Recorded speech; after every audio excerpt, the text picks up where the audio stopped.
Yo, Crevonte, we've made it to the end of another goofy year, especially in the world of sports. Man, so you already know what that means. Time for Goofies of the year. You heard him, the voice of reason, the captain of the goofy ship. Starts up his bus yet again and brings you into a new year, but looks back on the year that was. Goofies of the Year, the 2023 edition coming to you right now on the Flex On Podcast. Hit that subscribe button. Sound off in the comments. Let us know what you thought was goofy this year. Hit that like button. Hit that bell.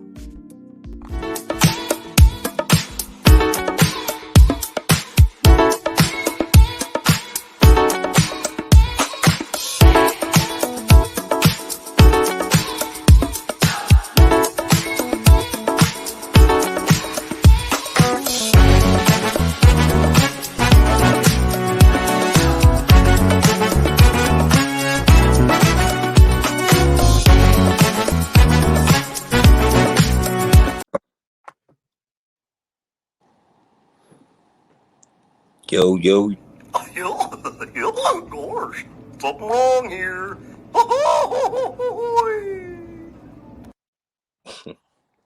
Well, now that's goofy.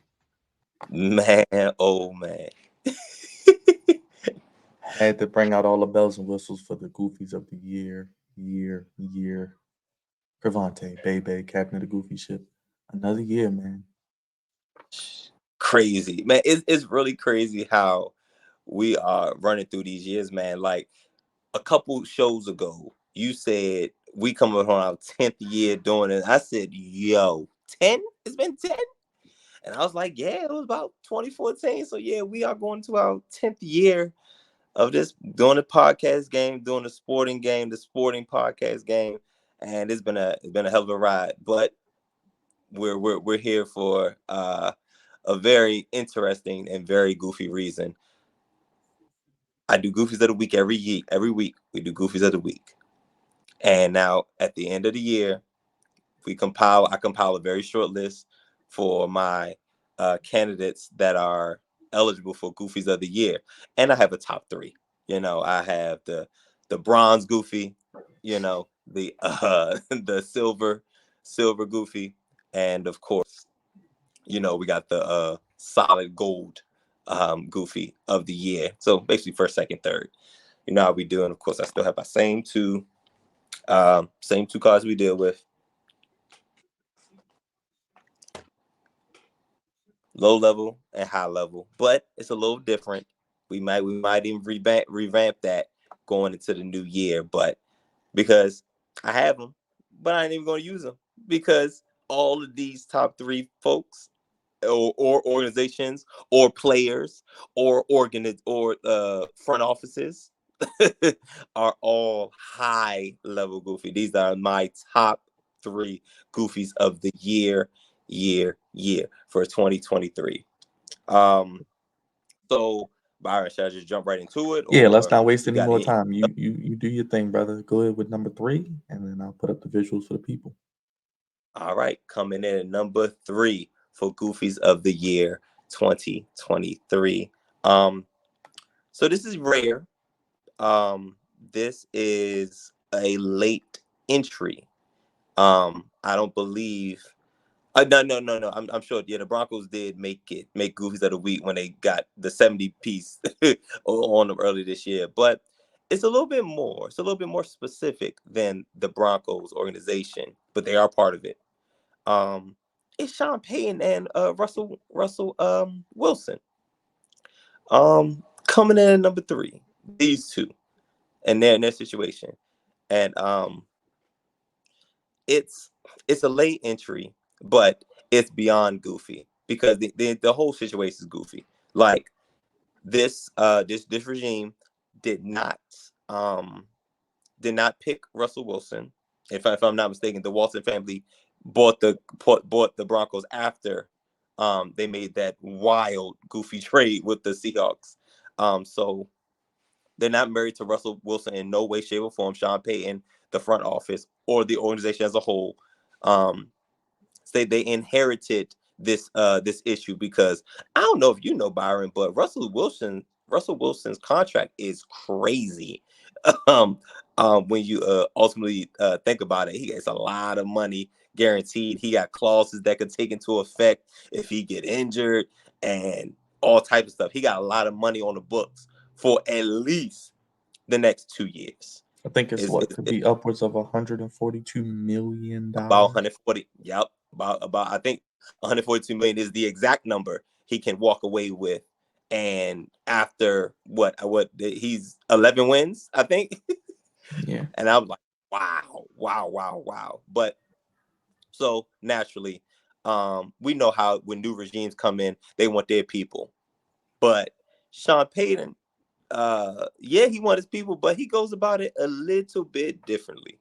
So we all know the history of Russell Wilson, and if you listen to the past Seahawks, and mind you, damn Byron, that was 10 years ago when they Yeah. when they won the Super Bowl, and then they ended up going the next year, um, in which the play that destroyed their organization really, because there's nobody left from that regime. We just got people that's talking about it. But Russell Wilson got a lot of um perks, more perks than usual for a franchise starting quarterback. And Sean Payton comes in and like a wrecking ball, like for real, like a wrecking ball. He's like, yo, we not basically coming in like we not doing none of that. We doing it like this. We doing it like that. And for Sean Payton, it looks personal. It seems a little personal. Um, I really don't like how Sean Payton, and if he got the okay from the higher ups, that I don't like how they handled this situation. Sean Payton has said things like such as he's kissing babies, stuff like that, and yelling at him on silence. And the picture that you have right here um, is him having a verbal back and forth with Russell Wilson. And I don't even think Russell Wilson was saying anything back. I think it was just Sean Payton barking, honestly. And He got the right this one. he sure did. And I think Sean Payton knows that, because if that was any other brother, it would have been more than what it would have been on the sideline. But Russell Wilson has done his very best to keep these things professional. But he did come out and say that prior to the Chiefs game, and Byron, if I'm not mistaken, that was October 29th.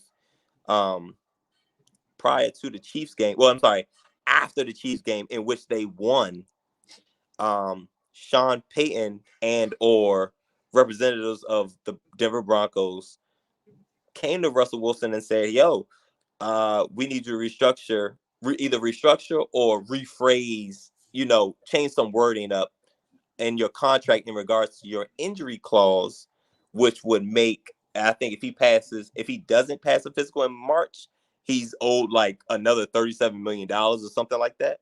Yeah. They was basically trying to rework that, because if he was to get injured in these next two games, they're on the hook for more money than what they're already on the hook for. Yeah. And they came to him about that back in October. And instead of, and I'm sure Russell and or his agent and his representatives was like, no, like Yeah. why would I do that when this contract it benefits me, and which the players not can't front. This is a great contract. His agent deserves some type of agent. If we doing awards with agents of the year, him and Shohei Ohtani's agent got to be up there somewhere, because Ooh. this is crazy, and it was great contract, very beneficial to the player, very pro player. And but instead of them actually benching him, they started like winning like more games and stuff. And now the last couple games he hasn't played well, but if you were going to do that, that's when you just got to be upfront and say, yo, listen, we're on the hook for a lot of money. This don't seem to be working out. We probably want to go in a different direction, instead of going behind his back. And then now you having the spat online, because like you antagonizing him to react, which is not cool, especially for a brother, because you know how, the angry black man. he trying to make it seem like that. And Russell Wilson's obviously not going for it. Very professional, like I said. And he even said recently in the tweet, like, keep God first. And he can't wait to see what's going on next. And so he's like, hey, whatever happens at this point. They benched them, which is cool. But my issue with this whole situation is that Sean Payton and or whoever the representatives of the Denver Broncos was, it could have just been straight up. Why say that it's to get a spark offensively?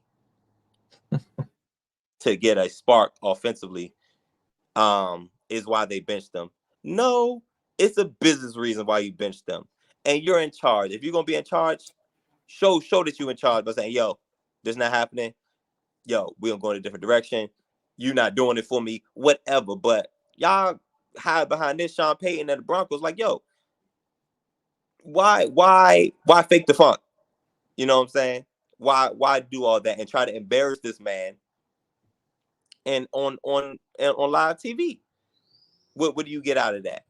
So anyway, he's benched, and I don't know. I just feel like this is the only quarterback that he's done this to. He didn't do this to Drew Brees. He didn't do this to Teddy Bridgewater. He didn't do this to Jameis Winston. And so it's wild that he's doing this in front of everybody. If that's not your guy, that's not your guy. You know what I'm saying? You ain't gotta belittle him in front of everybody. That's embarrassing, and he don't deserve to get treated like that. I don't care how much money you giving him. So, that's my that's coming to number 3. Any thoughts, Byron? Mark Rogers is the agent of Russell Wilson. He's been his agent for a minute, and Scott Boras is Shohei Ohtani's agent. So shout out to those agents getting money. And age rage. We see it right here in this picture from Sean Payton. That boy boiling. He boiling right there. Right. But so that's number 3. I thought that was really unprofessional of late entry.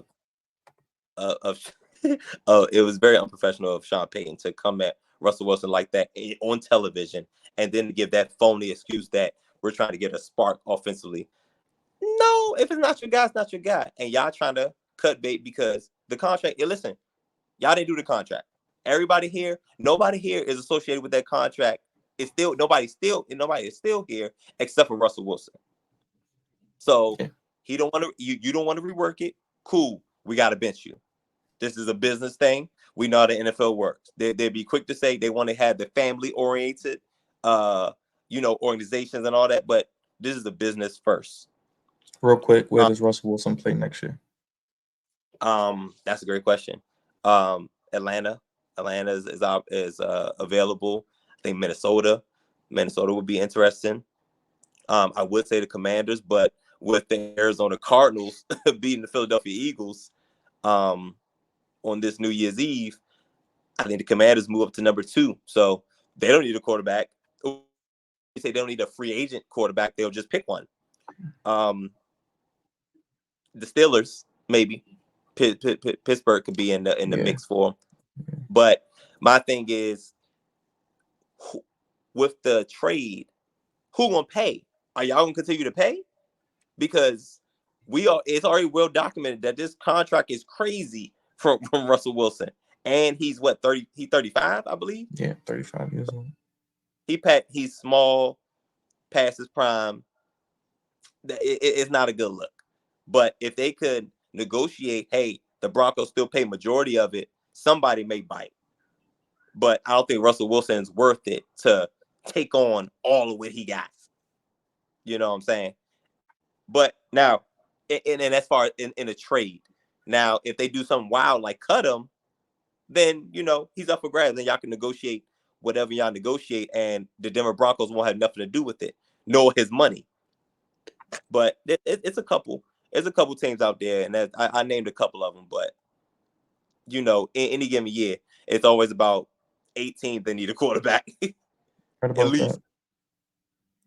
What's your number 2? Number 2. And this one is this one I low-key almost forgot about until I was reminded of it. Number 2.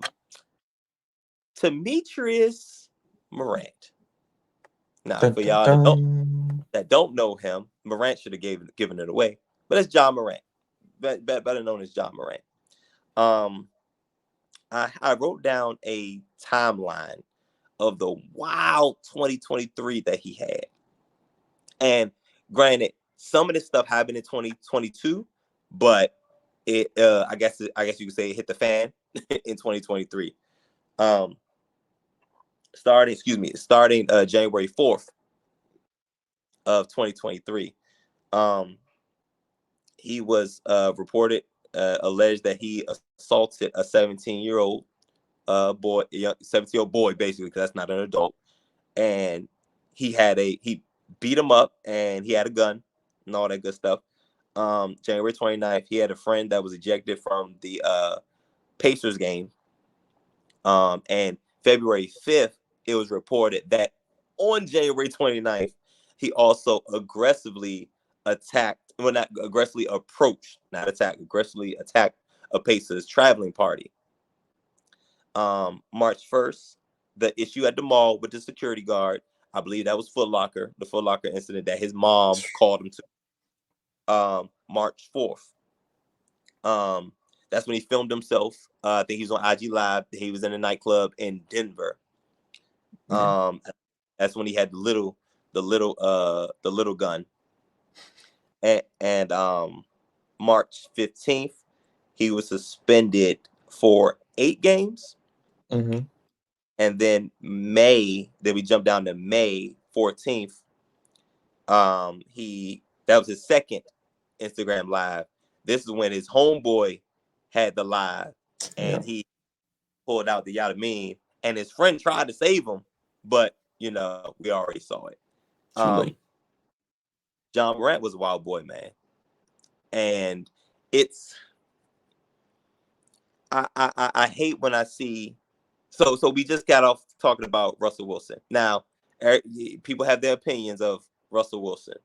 He could have given too much praise. He had his own office when he was in Seattle. He had his own office with the coaches. Like he was separate. He separated himself from the boys. But one thing you can never say about Russell Wilson is that he's never not been professional. He's always carried himself with, upstanding man. Like, this is a guy you wouldn't mind leading your, being a CEO, if you will, of your company. Or dating your daughter, Carlton Banks. Or you cool with it. Like, he's not a threat. He ain't gonna do nothing crazy. He gonna take care of whatever need to be taken care of. He's the exact opposite of one of Sierra's exes in Future. The exact opposite. But then we got guys like John Morant, young brother, got a lot of money, and trying to portray a character that he's not. John Morant grew up in a 2-parent household. John Morant didn't grow up around the thugs and the gangsters and all that, because he was training to do what he's doing now. You know what I'm saying? Damn good at it too. Number 2 pick. He's damn good at it. He's a top tier player. Like, he's the face of Memphis basketball for sure. No, and they gave him a bag of what was it, 260? That they gave. Yeah, but I think he is ineligible because of the suspension, right? Missing a certain amount of games. The Superman. Well, yeah. So that's what the original contract was. That's not what he threw away. My gosh, millions in the 25 games that he missed. Just throwing away, just burning money, throwing it out the window. Right. And I hate to see young black brothers have seemingly, figuratively, having the world in his hands and just throwing it away. The timeline that I presented, there's also some things that I miss. There are some things that happened in between the lines. Like, after the suspension of the games. Well, no, I'm sorry. Somewhere between the suspension and that first IG video, he had a meeting with Adam Silver. saying like, yo, I'm like, basically saying so many words. I mean, we wasn't in the meeting, but he gonna do better. He gonna do rehab. He not gonna do that again. Blah blah blah blah. Slap on the wrist from the NBA, basically slap on the wrist. Then the second video comes out. It's like, bro, I don't know. I don't know what it is. And then his parents have to take some. Well, he's a man at the end of the day, so he has to take accountability for his actions. But his mom dragging him into mess. His dad think want beef, want beef with Shannon Sharp as opposed to getting his son right. At least giving his son some advice. It's a whole goofy situation. But what I won't understand, which makes this goofy, is that why is John Morant? He has all this money, all this fame, and he seemingly has the support system that would help him through things like this, but it doesn't seem like it's supporting like it's supposed to. Right. And it's just unfortunate because he has a great talent, which is why he's able to come back, and he's the face of him being the face of Memphis basketball is the reason why. You know what I'm saying? Like, it's just a suspension, because if he was a lower tier person, probably would never heard about it. Right. And probably would have been done in out the NBA and all that. But he has an opportunity, and really and truthfully, I don't know how many chances what chances this would count as, but I guess he's on his third strike. He's on strike 3. He's got to be at least on his third strike, because he just came back from the 25 gamer. And I mean, you work with kids, Crevonte. You see this all the time. Kids pretend to be something that they're not to try to fit in, or I don't know, create the illusion that they have this hard life. And the crazy thing is, the people that are about that life and that do that real street stuff do it. A lot of times they do it because they have to, or they grew up with it, or that was their way of surviving. Like, that's not fun and games.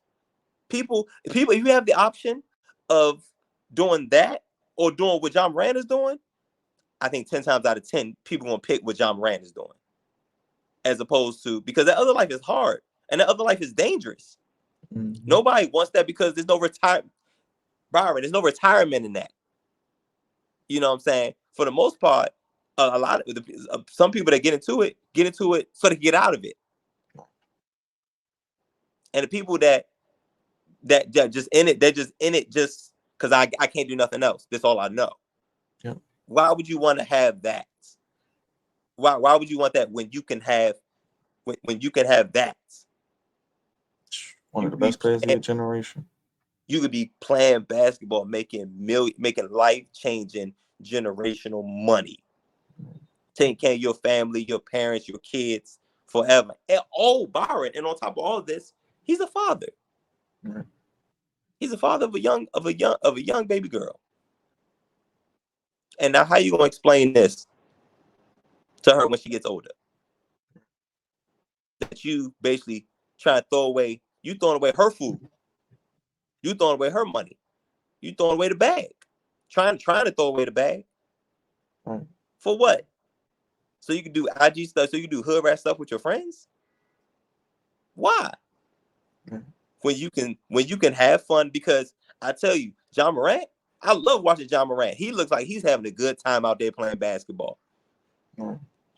Why mess that up and do a real job, Byron?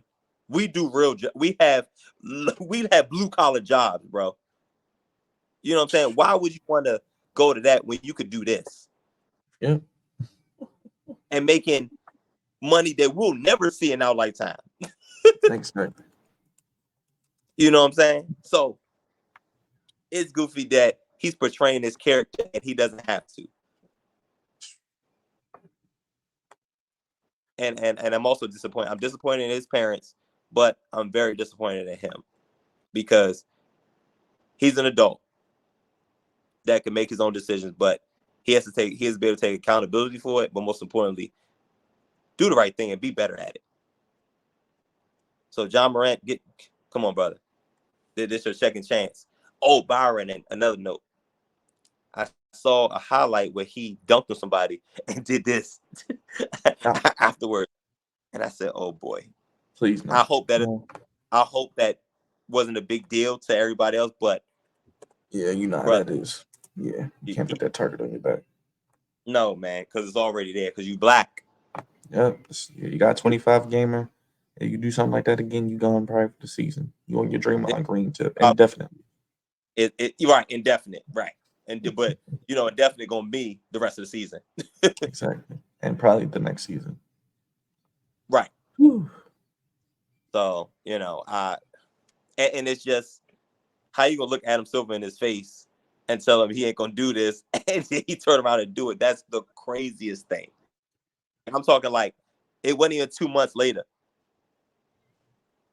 But some brothers, unfortunately, John Morant's one of them. He got to learn the hard way, and I hate that for him.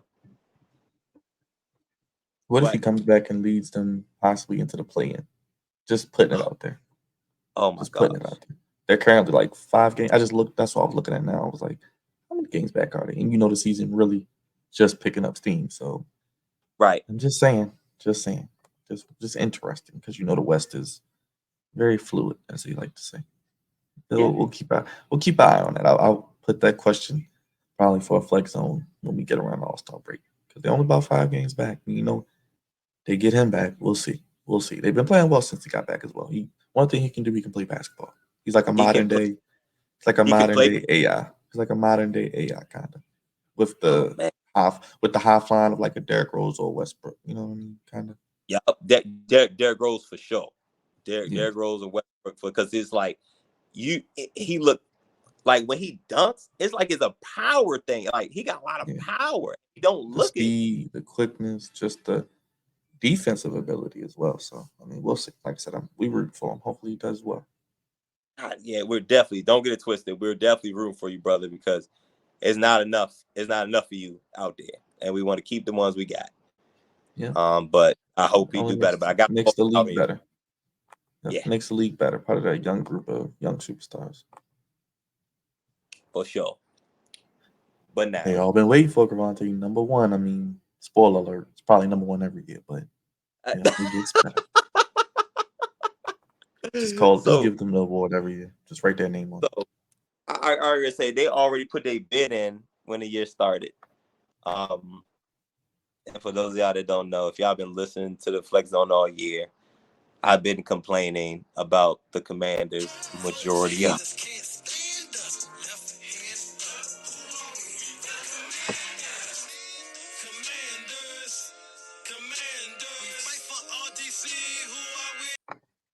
As you were saying, I hate it. Absolutely hate it.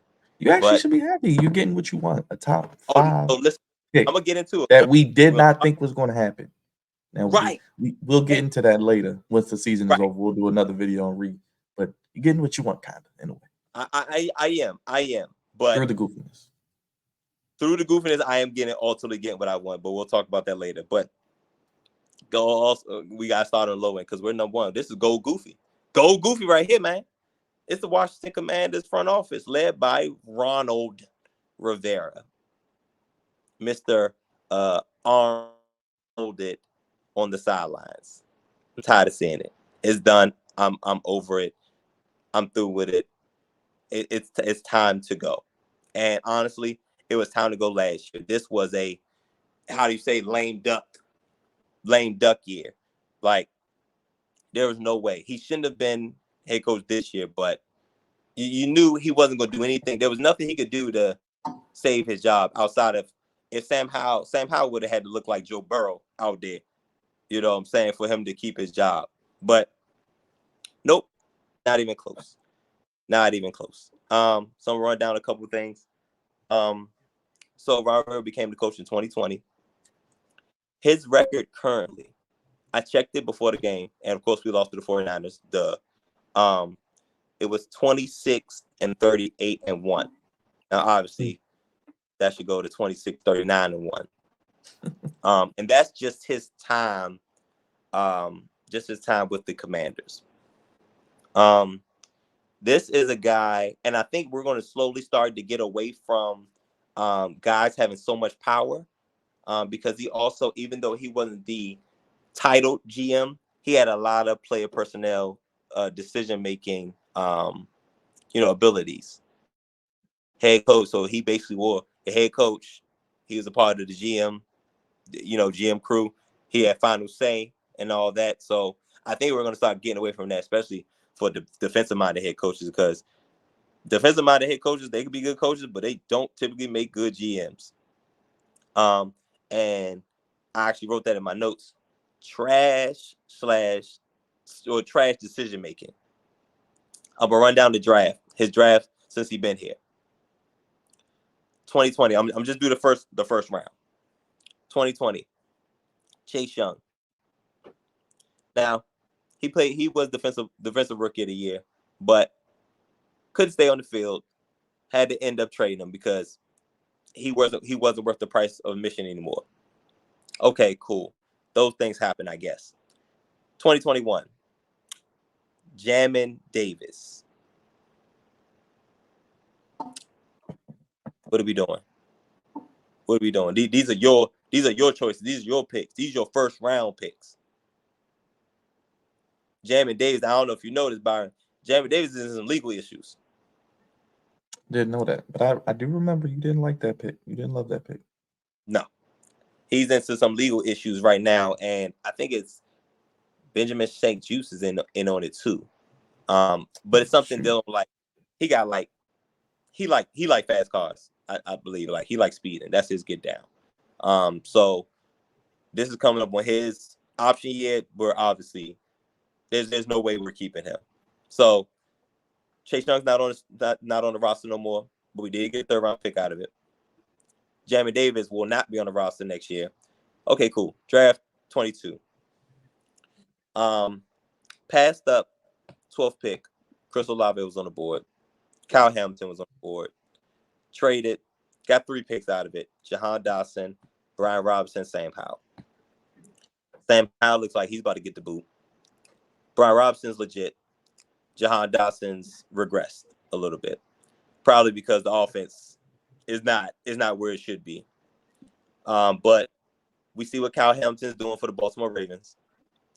And we see Chris Olave is the best receiver the New Orleans Saints have. So you trade a pick, got 3. 2 out of the 3, and one. Brian Robinson is a hit. I think Brian Robinson is a hit. Jahan Dotson had a good rookie year, but he's regressed, and Sam Howell is probably on his way out. Or at least he's not a franchise guy anymore, but he's in the 5th round, so I guess it's not that big of a deal. But goddamn, this draft 2023. Goddamn it, Byron. Emmanuel Forbes. And who was on the board? Christian Gonzalez, who was the cornerback 1. Well, no, Devin Witherspoon was cornerback 1, but he was arguably the best corner in the country. Definitely the most athletic, as far as just the measurables. Right. And they picked Emmanuel Forbes over him. I liked Forbes' pick, but I don't know. Christian Gonzalez, day 1, started outside corner for the New England Patriots. Bill Belichick and played very well. Very, very well. Very well as a rookie.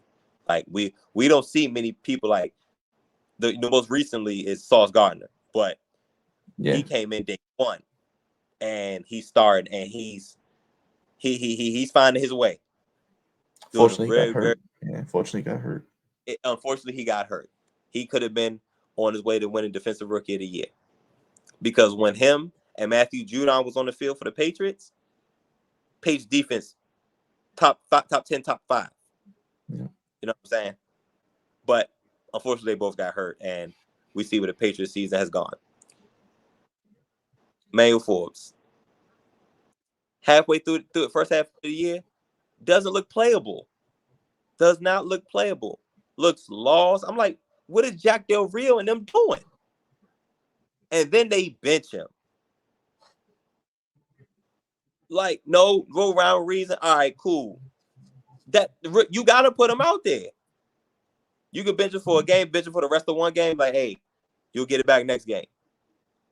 It's like he disappeared. I don't even see him now. I'm sure he had to play today because I don't think Fuller played, and I don't think Benjamin St. Juste played.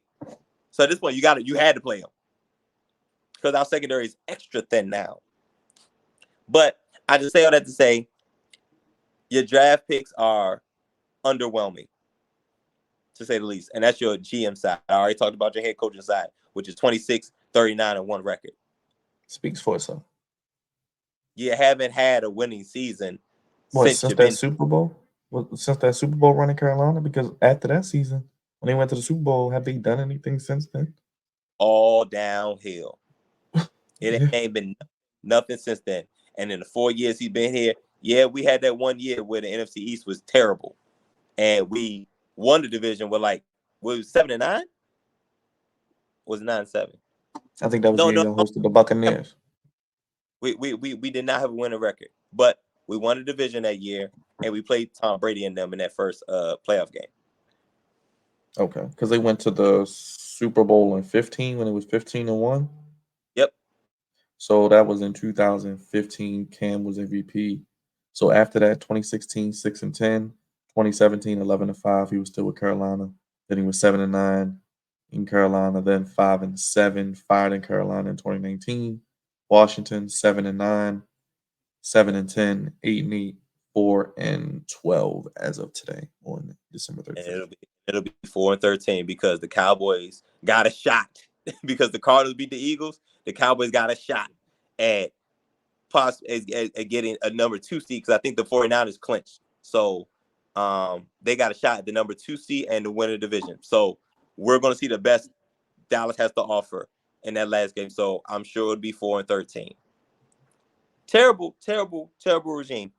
But I think that's a testament to it's stale. Just like Bill Belichick. His voice is stale. When you don't have that guy at quarterback, it really shows the lack of awareness and a lack of being able to be innovative as a defensive-minded head coach, an old defensive-minded head coach. No adjustments. No adjustments as far as like coaching staff or anything offense. You damn near have to have a bona fide offensive coordinator, which Eric Bieniemy did what he could as his first year. Sam Howell looked good for the first half, and then he regressed terribly. Because I was on the boat halfway through. Yo, everybody can go except for EB. Right. But now I'm like, shoot, everybody can go. Everybody go. We start everything fresh. Get our GM, get our head coach. Y'all get either Caleb Williams or Drake May, because we'll see how it looks at the end of tonight when if we able to move up to number 2. It looks like the Bears have clinched number 1, so it's what you guys and the Patriots are tied for 2 with the Giants. So it's the Cardinals, us, and the Patriots. I think we all have 4 wins. So because the Patriots lost today too. So we all have 4 wins. So we have to go to strength of schedule. The Patriots already, their strength of schedule, at least halfway through, they had the hardest schedule. So they're probably going to be stuck at 4. And the Cardinals may drop down to 3. But our strength of schedule is not that high. It wasn't high. So I think it will be 2 Cardinals 3, and probably Patriots 4. But, that could flop. But pretty much, I think we'll be at 2. Which means Drake May, Caleb Williams. At this point, I don't need any kid because I was a proponent of trading up from 3 to 1 just to see what the Bears' asking price was. But now if we're at 2, we still have the option to move up, and we won't have to give up as much, or we could just stay and take whoever the number 1 team picks. Because I really don't think the Bears are going to take a quarterback.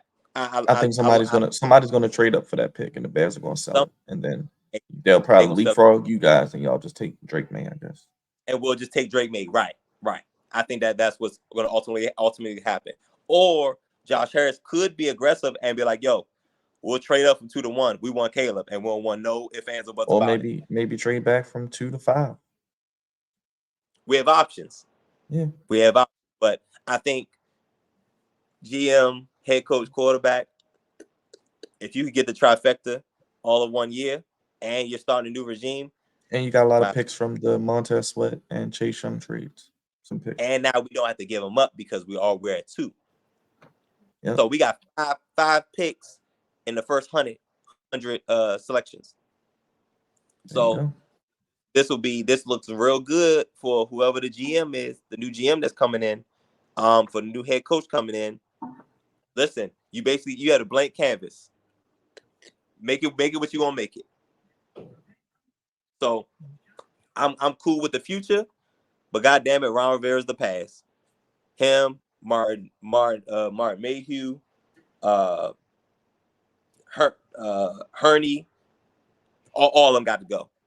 All of them. I think the president, he may stay, but the rest of them gonna go. And I think EB get the boot too, which I'm fine. Which I get it, but EB, I don't think EB's coaching, is over. But it didn't work out. It was a lame duck year. So, but Ron Rivera got to go. And I feel like you ain't do nothing the past 2 years, really. But remember they was WFT for a period. Now it's just WTF because what are we doing? What are we doing? Right. But as long as we keep losing, get that second overall pick, the new regime could be set up pretty nicely. But in order for that to happen, Ron Rivera and every Carolina Panther you brought with you can go. God dog it. Over it. But it's almost over, Byron. One more week. One more week. But Ron Rivera and that front office of the Commanders that's left over from Dale Snyder, feel like it still has that stench. Still got a little bit of that stench. So got to go. Got to get rid of it. And hopefully we're on the better days for me as a Commanders fan. That's number one. Those are the Goofy of the Year. Gosh, something wrong here.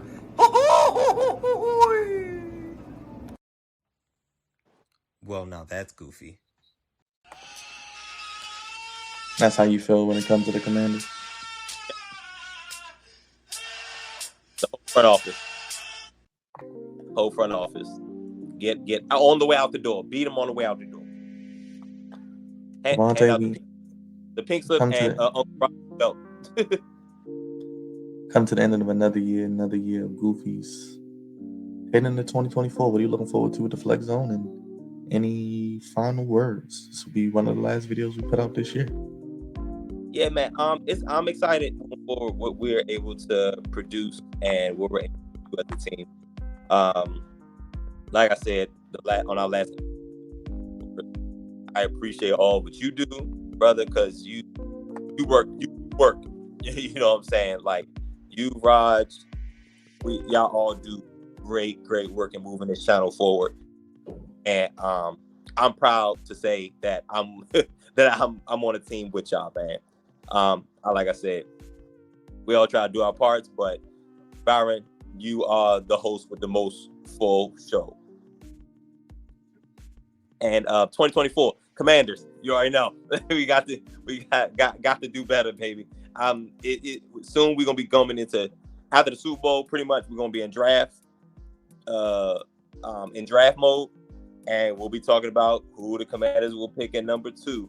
Hopefully, if we're at number 2, but for sure, there's no way we're going past 3 at this point. The Bears will have the number 1 overall pick, but it's a great chance the Commanders will have the number 2 overall pick. So we're going to be on the Commanders heavy because they have a GM search, a head coaching search, and then they'll be able to pick their new quarterback. So we'll probably have our GM by the Super Bowl, for real. And coach probably not too long after. And not too long after, right. Hey, listen, man, check this out. I've heard two different things. I heard Josh Harris wants to model his organization after the Ravens. I was like, that's a great model to go after. So there is you guys have I forgot, it's like Hort. Chris You got to Horton. play Chris Horton is special teams coach. Player personnel. Y'all, the person who's in charge of y'all personnel. I think it's Horwick. Okay. He has a potential of being a new GM. Sheehan, he's on our team. He worked with y'all with analytics for some time. He's our top guy. He's probably gonna be at the head of GM search. Okay. And then I've also heard that the 49ers modeling after the 49ers too. So I'm like, either way, those are great organizations to copycat. And I've been saying that for years. Like, move like the Ravens move, if we can find a way. But number one, gotta find the identity first. You know what I'm saying? So, if we pluck some more people from y'all, it's cool. Let it happen. Y'all got next up guys. It's cool. Have to give you a few. You know what I mean? We'll definitely drive them on down there, down the land over. We'll definitely keep up with the Commanders. You know the Flex Zone will be here. Hit the subscribe button if you haven't already. Sound off in the comments. Let us know your rankings for Goofies of the year and anything you want to see with Goofies of the week moving forward. And stay tuned to the Flex Zone. We got plenty of content coming out. We'll be live tomorrow after the college football playoff games, recapping those and previewing the national championship and looking back at Raw Day 1. So some wrestling, some football, and Ravens post-game show coming up at some point today. If you haven't seen it already, depending on when this video comes out. But more Ravens content coming in because they are the number one seed. So we'll be having some playoff coverage coming up as well. It's the Flex Zone, only place giving you sports how you want it, Crevonte. When you need it. Always a pleasure working out with you, my brother. Stay tuned for more goofy content. We may have some news on that. Stay tuned. 2024, giving you more here on the Flex Zone podcast. Thank you guys for watching Goofies of the Year. Let us know how you feeling. Hit the like button, subscribe. We gone, y'all. Peace.